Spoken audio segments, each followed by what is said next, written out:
Welcome to Navigating the Mess with me, your host, Leah Nistico. I'm here to inspire you to find greatness in your life amidst all the chaos. Join me while I talk about my real life stories and finding out who I truly am beneath all the challenges life can throw you. Let's find connection in our chaos. Hey, welcome back to another episode. I'm happy to be here. I just want to take a minute and kind of backtrack to two separate instances in time where both these stories have made such an impact on me. They changed me as a person, like fully. This episode kind of leads into the next one next week. That's why I'm telling these two stories.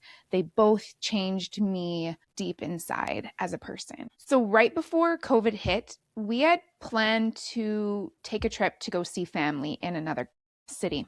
We had planned this for a while. We didn't even know COVID was a thing or was even going to happen. So we ended up going, I think it was in February, and I was pregnant with Luke. We went and we had such a good time. And at the end of the trip, my aunt, which is my dad's sister, she took me aside and she said, "Hey, I just wanted to let you know that your dad's been asking about you, asking how you are and if you have kids and all the things. I just wanted to let you know just in case you wanted to maybe tell him yourself or not. It's totally up to you. I just wanted to let you know that he's been asking about you." I was a little taken aback because it's been a while since I had spoken to him. And I feel like every 10 years, it was almost that mark of like every 10 years, one of my family members would say, "Hey, your dad's been asking about you. Did you want to end up talking to him? Maybe rekindle a connection with him or a relationship maybe." And it's always at that 10-year mark where I had to think, do I want to do this? Do I want to circle back? And I didn't answer in that moment. I just said, oh, maybe I'll think about it. I did think about it. We got home and it was just like weighing on my mind. I ended up calling her or texting her, one or the other. I said, hey, you know what? I think I am ready.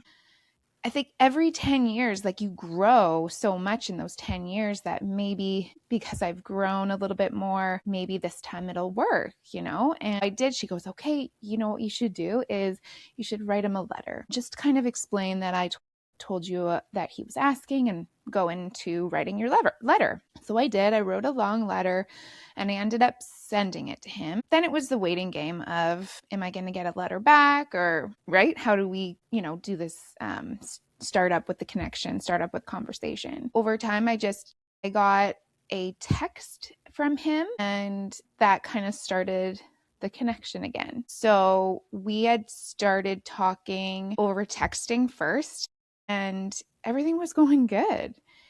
Every now and then we would text each other and then it led to phone calls and I got to hear his voice and I started feeling like closer to him. And this is my dad. I should get to know him. It started leading into lots of questions from the past, right? Like everybody's wants their questions answered. And so that's mainly, I guess, what we talked about. Then we also talked about my children and all the things. So we were getting to know each other, which was great. I do want to say that over time, as a kid and all the times that I did talk to him, speak to him, all the things, there had been times where he would say he would call me and then never called me back. And it was just, I never heard from him again for 10 years. So there was a lot of that type of wounds, abandonment wounds and rejection. All of those things I had in the back of my mind. Every time if I got a text, I would text back.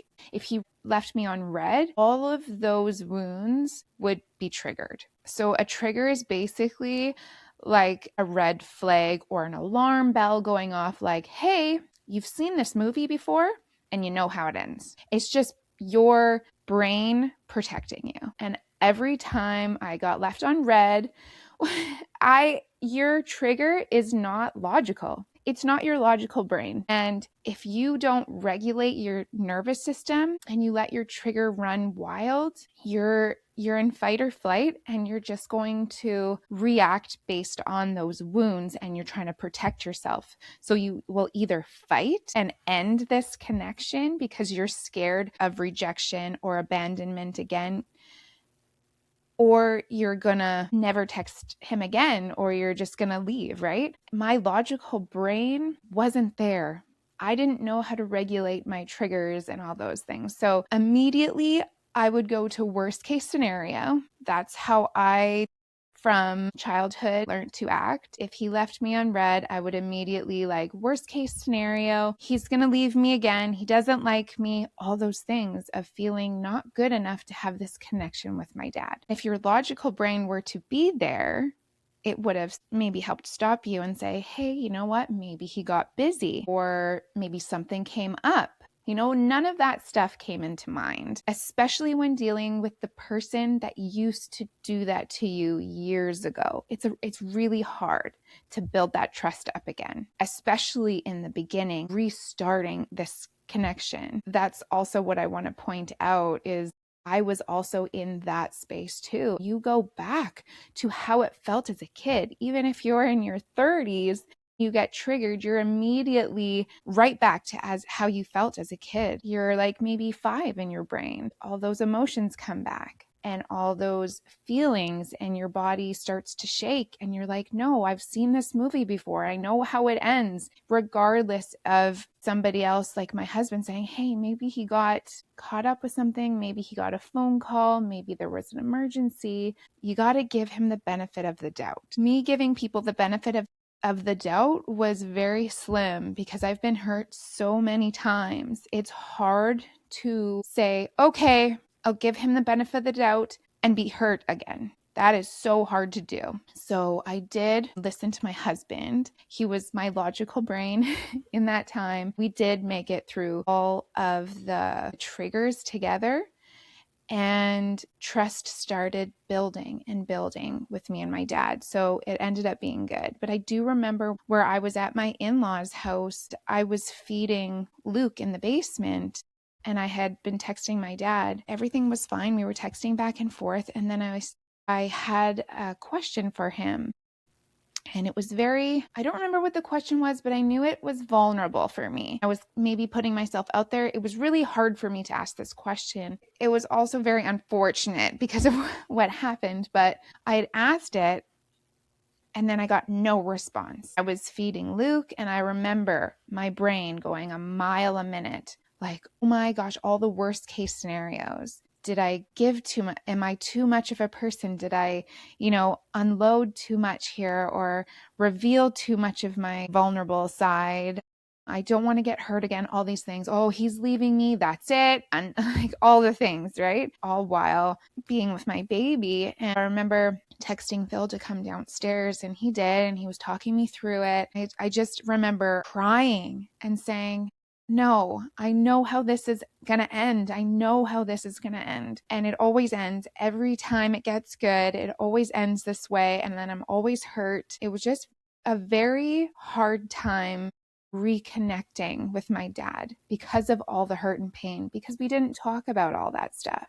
We're just trying to sweep it under the rug, I feel, and we're just trying to come back to each other over time. But time doesn't heal those wounds. Accountability does. So maybe if he had taken some accountability and we talked about all these things, I would feel more safe, and I would feel maybe a little bit more trustworthy in him because we talked about those things. But that wasn't the case. And so I had to basically blindly trust this person to not hurt me again. And he's doing the same thing because, we didn't talk about what I did. If I did anything to hurt him, I have no idea because I was a kid, right? And I don't remember. So, I could have said things that maybe have hurt him, and we didn't talk about it. Maybe he thinks that time is going to heal all these things when time doesn't heal. Accountability does. That's how you gain trust back.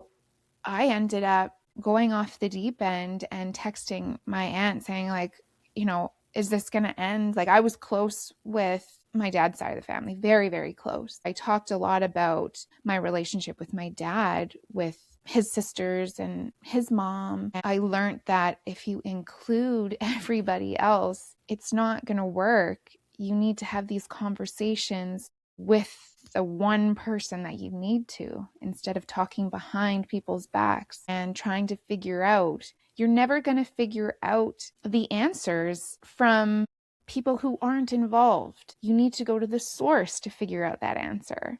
And you know what? It's so scary because you don't want to be rejected, or you don't want to seem like you're too much, or you don't want to hurt the other person, but you're not going to get any answer based on overthinking.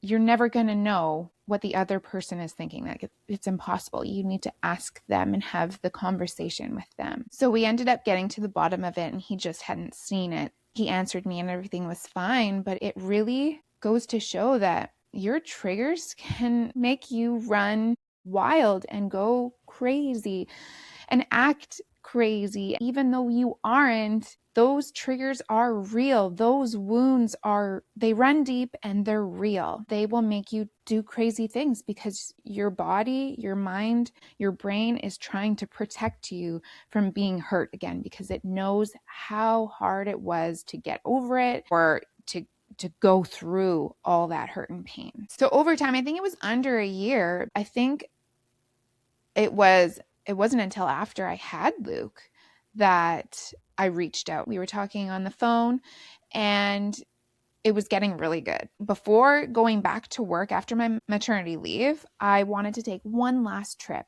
COVID had died down, and we decided to take a road trip and drive to where my family lived. We took a road trip with I think Anthony was 3 and Luke was almost a year, 11 months, because it was around Father's Day. I remember that because I had made a mug for my dad, like a grandpa mug, and I put the boys' pictures on there because our relationship was getting really good, that I felt like I wanted to bring him a Father's Day present because I've never had the chance to do that.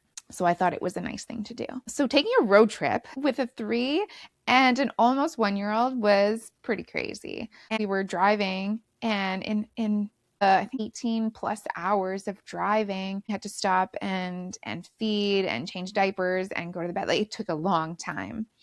And then we were in a hotel, and Luke's never been in a hotel. There was like crying nights there. So I was like, I almost put a stop to it and like, we're turning around, but we plowed through and we made it, and it ended up, working. I had called him before we planned this trip, and I said, hey, I just want to let you know that we're planning a trip to come down as our last trip of the year before I go back to work after maternity leave.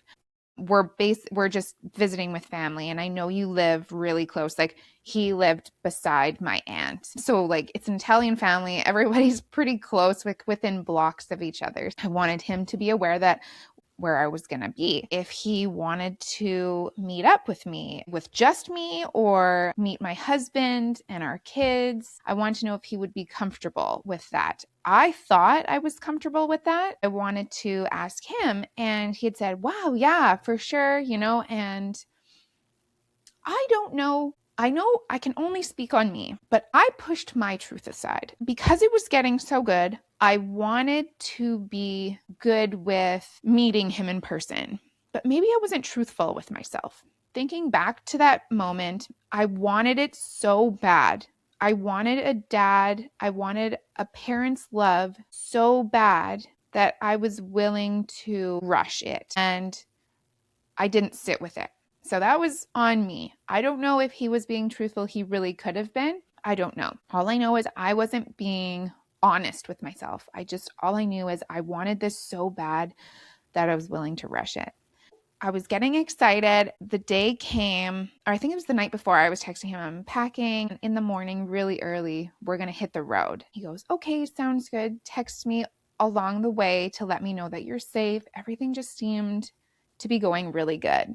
I did. In the morning, I had messaged him, hey, we're on the road, all the things. That's when I started seeing some disconnection. I realized how early it was in the morning. So I gave him the benefit of the doubt there, and I didn't hold anything against him if he never texted me back. But when I started getting a little red flaggy, if that's what you want to call it, by the time we were reaching the hotel, because now we've been on the road for like 8+ hours, and I still hadn't gotten a text back from him, but he did read it. So I don't know what that meant, but it was a red flag for me. of maybe he wasn't being truthful with himself. Maybe he, in fact, also wasn't ready to see me in person. And that would have been okay. But we also didn't tell each other about it. That's what I learned out of all these incidences with people, is to be truthful with the other person, regardless if you think it's going to hurt them. But I don't want people to think that it's okay to hurt other people. Be as gentle as you can with saying something, not hurt them, but maybe let them down is the right words. I just didn't want to let anybody down and or hurt them, but maybe it would have been a relief to know that maybe I wasn't ready yet, and he could say to, oh, yeah, you know what, thinking about it, I'm actually not ready. And then we both would have been on the same page, right? We started driving the next day and I still haven't heard from him. I was letting my aunts know that, oh, where we are. I was pushing all that hurt and anxiousness and triggers. I was just pushing that aside and focusing on the good of getting there. I get to see all my other family. I think he did message me when I was almost getting there. That kind of eased me. He asked me where I was staying, and then he said, okay, maybe I'll come by tonight when you get there to say hello and to meet everybody. I said, okay. And that was the last thing we had said. We got there, we're visiting. I told his sister, hey, just to let you know, I've been talking to my dad. He might come by tonight just to see me and meet my family. And she was like, oh, okay. So then we got to visiting. The whole afternoon and evening just got away from us. I kept checking my phone to see if he was on his way or coming or letting me know when's a good time. We were there for 2 weeks, and that was the last time I heard from him. A whole week goes by and I haven't heard from him. Now I know for a fact that the disconnection I felt upon the day I was leaving was true. When a person goes through a lot of the same type of things, it's almost as if they can read or predict the future, because they can read and be so hyper vigilant in body language or reading between the lines, because you're trying to protect yourself and your mind is going on overboard trying to think of every possible situation in which you could get hurt or what could happen. It's trying to get you out of those situations so you don't get hurt. I kind of saw it coming, and I thought, you know what? I told you.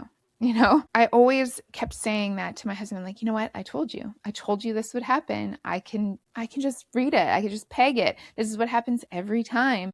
But it's almost as if I knew it was coming. You're always waiting for that other shoe to drop. Maybe some could say that it was manifested because I was putting so much energy into, like, yeah, I'll give him the benefit of the doubt, but I already know that it's going to go this way. It could have been anything. I could have manifested this ending, or it's all in what you believe in, right? So anyways, I again pushed all that pain aside and just kept living and kept pretending that I was in a good place and that I was having fun. I didn't want anyone to know that I was in a bad place, because I was. I was totally rejected. I was, again, abandoned by my dad, the exact same person who's done it every time within the 10-year mark, and I predicted it. So when I was around family, I put on a brave face. I was faking being happy because I didn't want to let everyone down. I didn't want to bring this whole like depressive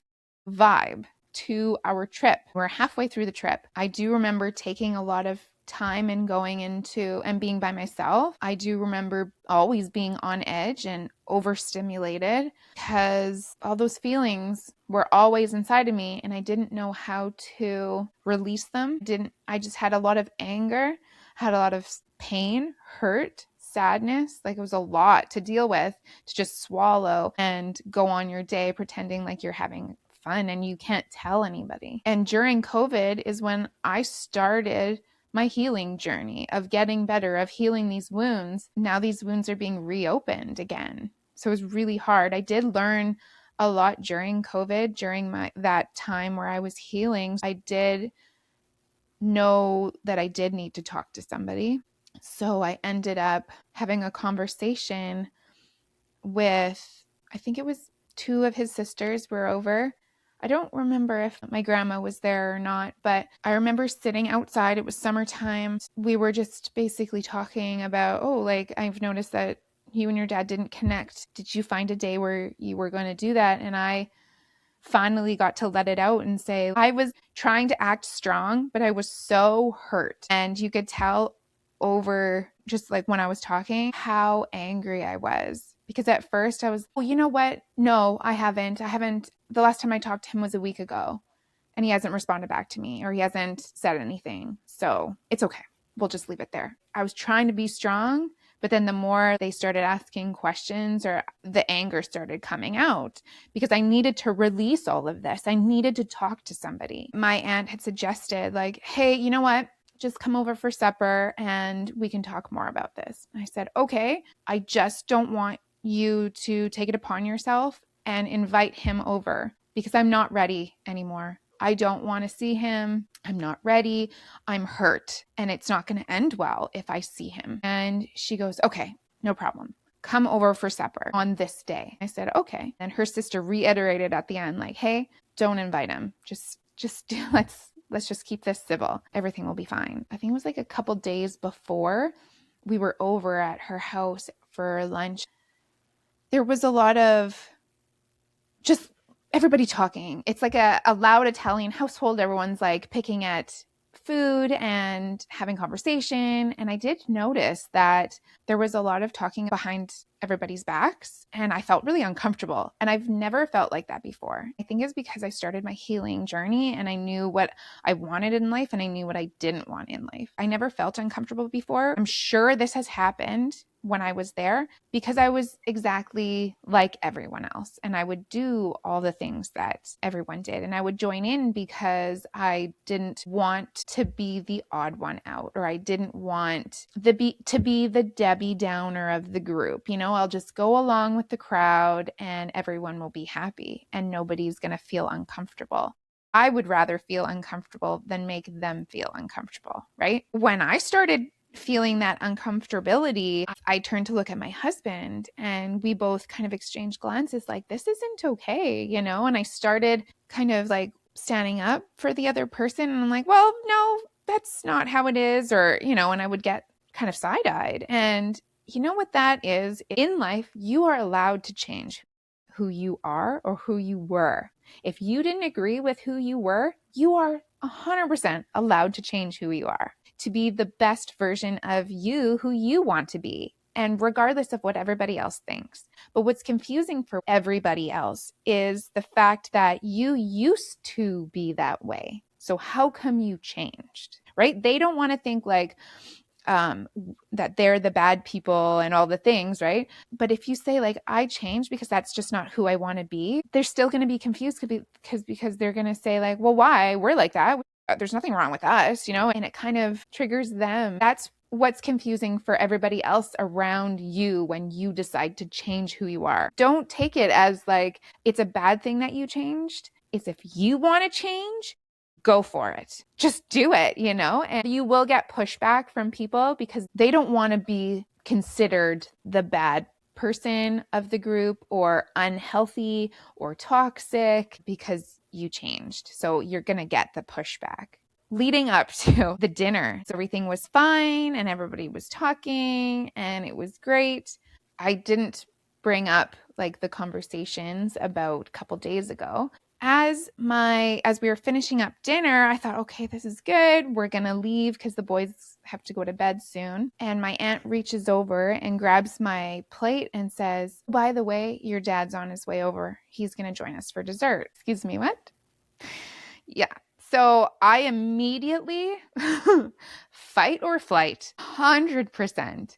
Just so in shock that she deliberately didn't care about my boundary of, hey, I'll come over, but I will only come over if it's just us. I don't want to see my dad. I don't feel comfortable. She deliberately just sidestepped all of that and did what she wanted to do because maybe she thought that's what was best. The feelings that I had in that moment, I froze. I was shocked. I was like, okay. I was looking around the room for the quickest exit. When you're in a state like that, your brain goes a mile a millisecond, right? It goes so fast. Like, where's the nearest exit? How can I get out of here fast enough? What do I say? If I say this, is she going to be mad at me? If I do this, is everyone going to be mad at me? There was a lot going on inside my body, but on the outside, she probably saw me with a smile handing her a plate, right? I looked at my husband, tears in my eyes, because I felt betrayed. I felt like my boundary didn't matter and people will just do whatever they want to do. It doesn't matter how you feel. That's how I felt in that moment. I said, I have to go to the bathroom. So I ran to the bathroom, put on the sink, and I cried. How am I going to get out of this? If I get out of this, are people going to be mad at me? Are people not going to forgive me because I ran away, right? What do I do? It was like 5-10 minutes out of him coming over. How would that make him feel if my aunt texted and said, hey, Leah doesn't want to see you, right? So I was thinking about everybody's feelings, that they were above mine. What I should have done was took my aunt aside and said, hey, uncalled for.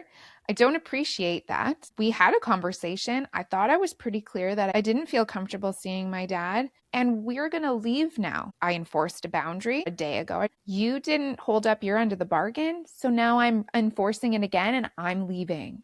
I would have been totally in the right. They could have gotten mad at me, but they should have been mad at themselves for crossing a boundary. Instead, I thought of everybody else's feelings instead of mine. I sucked it up. I pushed down all my feelings. I had a lot to learn. Like, this was what, like, I don't know, 4 years ago? 5 years ago. 5 years ago. I learned a lot. And just going through all these things that happened in my life, I've learned a ton. This instance changed me because I was like, if I don't do something, nobody's going to respect me in my life. They're going to think that they can walk all over me. They're going to keep thinking that I'm this helpless little child and I'm going to do whatever they say and they can treat me however they want and I'm never going to stand up for myself. It wasn't the greatest meeting. I felt very closed off. I didn't want to be there. So you're not giving off the right vibe being there. How is my dad feeling? Me being so closed off. I can't even look at him because I was so angry that he ghosted me for a week and reopened all my wounds from childhood. Like, it wasn't a good meeting. And everyone was quiet. You could totally feel the vibe in the room. But we stayed and we stayed and we stayed, and I didn't know how to get out of there. My aunt and my uncle were basically running the show and starting up all these conversations, and you're reminiscing about the past, but it's not the same because of all the feelings in the room. We ended up leaving. My kids it was way past their bedtime because I didn't know how to put in a boundary, and nobody was ending the meeting.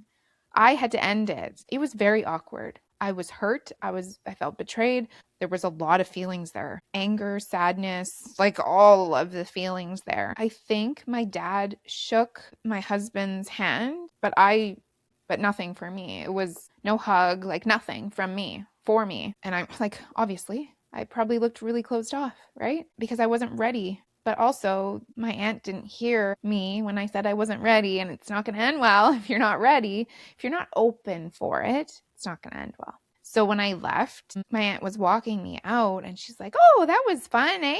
And I looked at her and I said, no, it was very awkward. Well, yeah, it will be, but it'll get better over time. And she wasn't understanding me. She wasn't hearing me. She wasn't seeing me. She wasn't validating me.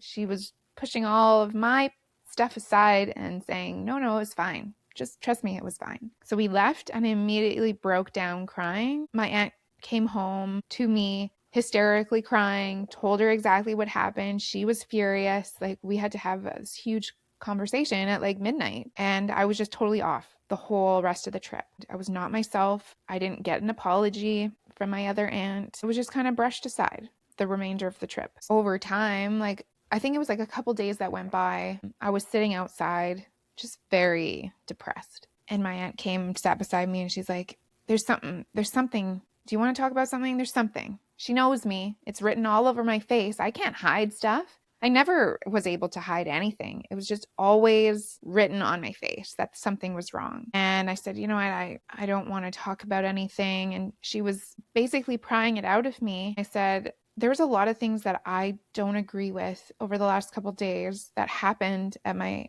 other aunt's house. I unloaded and told her all the things that I was so uncomfortable about and some of the things that she was saying about people. I felt horrible saying them because it's hurtful towards the people that were involved, that were being talked about. I don't want to hurt people, but I was also like, I needed to get it out. And I was stuck between a rock and a hard place of like, what do I do? What do I do? I didn't have a therapist there to ask questions. I didn't know what the right thing to do was. All I know is I needed to talk about it and kind of get it out. And what do we do from here? I trusted this aunt a lot. I was really close. I still am close with her. It was a lot. That trip was a lot. On leaving, we were still all kind of trying to be happy about everything and just forget about everything. The whole trip back, I was still trying to be chipper and pretending, putting on a mask of everything's fine. I'm strong. If I just push this down, I'm so strong, when that's like the furthest thing from the truth. If you talk about it, and the things that hurt you, that's how you get over it. That's how you heal from it. That's strong. Being vulnerable enough to share these things that are deeply hurting you with another person, that's the strength. But I didn't do that. And then you're always on edge. When I got home, I just dove into Luke's first birthday, push everything aside. That's what I did with Anthony leaving my parents. I didn't want to think about that. I just went right into planning his first birthday. It's pretty ironic that both, distancing or leaving, whatever you want to call it, both of my parents happened on each kid's first birthday, that I was able to just dive in and make myself so busy with planning their birthday that I didn't actually work through it when I needed to. Because if you don't work through it, that pain and that hurt and everything is still going to be there. You're just covering it up with things and pretending, but it's going to be there years later, a decade later. It's still going to be there. Where that side of the family is involved, I had rose-colored glasses on, I feel. I didn't live with them. I didn't live in the same city. When I was a kid, whenever we'd visit, like everyone would come over and it would be like this big happy family. And that's how I always wanted my kids to grow up, because I thought that was normal. That was the norm. That's not how it was when we weren't there. And I didn't know that. I felt so naive to the fact that every time we visited, even in my 20s and 30s, when we visited, everyone would come over. And I just assumed that's how it was when we weren't there, because that's all we knew. That's all I knew, is seeing everybody happy and sharing and just being together, and suppers and barbecues and kids running around. It just seems so wholesome, right? That's how I wanted my kids to grow up. When we were living here where we live and we're just disconnected from both families, I was like, what are we doing? I want to move there and be closer to that side of the family so that we can have all the big happy family and cousins and, aunts and uncles and barbecues. And yeah, that's what I want. I was naive to the fact that actually happened. That only happened when we came to visit. Just because everyone lived close doesn't mean they were close. I think that trip, I saw that my rose-colored glasses came off and I was like, whoa, that is not how it is. They're just here because we're here, and people do in this family, people do talk behind people's backs. And if they're talking behind their backs with me, are they talking behind my backs with them? Right? You got to think about that. If they're willing to share things to you about other people, good or bad, what are they doing behind your back? It really opened my eyes. This trip really opened my eyes to a lot of things, how I wanted to lead my life, how I wanted to change, who I wanted to allow in my life, the difference between obligation or doing what you feel like doing, and the fact that it's okay to do what you want to do and not feel obligated to do what they want to do. It was just learning and unlearning a lot of new things at that time. And people were seeing me in a different way because I was changing slowly, but I was changing. And you used to do this. How come years ago it was fine, but now it's not? It's so confusing. And I could see that it would be confusing to those people when I was the same way, but now I'm not. I'm going down this path. It doesn't mean that you're a bad person. It just means I want to go down this path for my life. I want to feel good. I don't feel good talking behind people's backs. I don't feel good being in a room where other people are talking behind other people's backs. I don't feel good, and I don't want to put myself in that situation again. When we got home, I was a different person. I had to try to come to the realization that I needed to accept that I was never going to have a relationship with my dad or a dad. I was never going to know what it felt like to be loved by my dad, to be accepted by my dad or a father figure. That's hard to accept because that was all I've ever wanted in life, was to feel the true love from a parent, but also a dad of like, oh, I'm a daddy's girl. I never had that. And to accept that you're never going to get that is a hard realization. Over time, you learn to accept it, but I don't think you fully actually accept it because it's so painful and it's so hard. There's just a lot of feelings there. I've accepted it a lot more now, but I still have times where I go to therapy and I'm like, you know what? This is so unfair that I never get to feel this. I never get to feel the closeness of a parent, the love of a parent, the closeness of a dad. I never get to feel that. It's hard to get over. It's hard to accept. Slowly, I'm getting there, but I think it'll just always be there. The whole trip changed me as a person, I think for the better. But ever since that trip, I started changing a lot. That's when my change, like it just went fast. It was like a snowball rolling. From that trip on, I started noticing my growth was getting quicker and quicker. And I feel like it's almost like you hit rock bottom. You can't get lower than where you are now. There's only one way up. Like there's only one way and it's up. You either sit in that pain or you work through it and you try to dig yourself out of that and rebuild and try to accept that you're never going to have a dad. It's a hard thing, but now let's rebuild from that. Yes, you can take a few steps back and say, it's so unfair. It's so unfair. It is, but don't sit in it. You can feel sorry for yourself a bit, but then you got to step up and rebuild and keep rebuilding, and you will be so much stronger. Thank you for joining me on Navigating the Mess. Hopefully some of this resonated with you. If so, please hit the like and subscribe button or leave a comment. I would love to share the comments every episode. See you next week, same time, same place.